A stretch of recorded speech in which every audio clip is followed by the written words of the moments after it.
ધમકી મળી હતી અને હવે આખા મામલે નવરચનાની તમામ સ્કૂલમાં પોલીસે તપાસ પૂર્ણ કરી છે અને એક પણ સ્કૂલમાં પોલીસને કોઈ પણ વાંધાજનક વસ્તુ નથી મળી આવી આ ખુલાસો થયો છે। વડોદરામાં પોલીસ દ્વારા 3 કલાક સુધી ચેકિંગ હાથ ધરવામાં આવ્યું હતું। બોમ્બ સ્ક્વોડ હોય કે ડોગ સ્ક્વોડ હોય તે તમામ દ્વારા સઘન ચેકિંગ હાથ ધરવામાં આવ્યું અને સ્કૂલના તમામ ક્લાસરૂમ સહિતના જે ભાગ છે તેને ચકાસવામાં આવ્યા। સવારે 6:30 વાગ્યાથી પોલીસે તપાસ હાથ ધરી હતી અને મેલ મોકલનારાનું પણ પગેરું મેળવવા પોલીસે તપાસ શરૂ કરી છે અને સાયબર ક્રાઇમ દ્વારા એ તપાસ કરવામાં આવશે।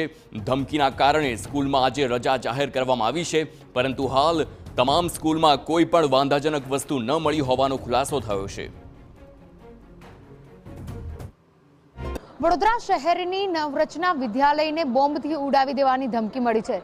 મહત્વની વાત છે કે નવરચના વિદ્યાલયની 3 શાખા વડોદરામાં આવેલી છે, જેમાંથી ભાયલી વિસ્તારમાં આવેલી નવરચના યુનિવર્સિટીમાં આવેલી જે શાળા છે નવરચના વિદ્યાલય તેને બોમ્બથી ઉડાવી દેવાની ધમકી મળી છે।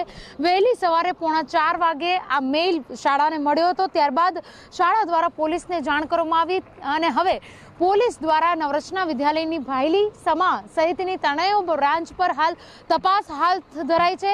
મહત્વની વાત છે કે જે પ્રકારે ફાયરની ટીમ છે, ફાયરની ટીમ સહિત તમામ જે લોકો છે હાલ અહીંયા આગળ છે, પોલીસના અધિકારીઓ પણ સતત બંદોબસ્ત મૂકી દેવામાં આવ્યો છે। તો બીજી તરફ શાળા સંચાલકો દ્વારા શાળામાં આવતા વાલીઓને અને વિદ્યાર્થીઓને શાળા પર આવવા માટે પ્રતિબંધ મૂકવામાં આવ્યો છે।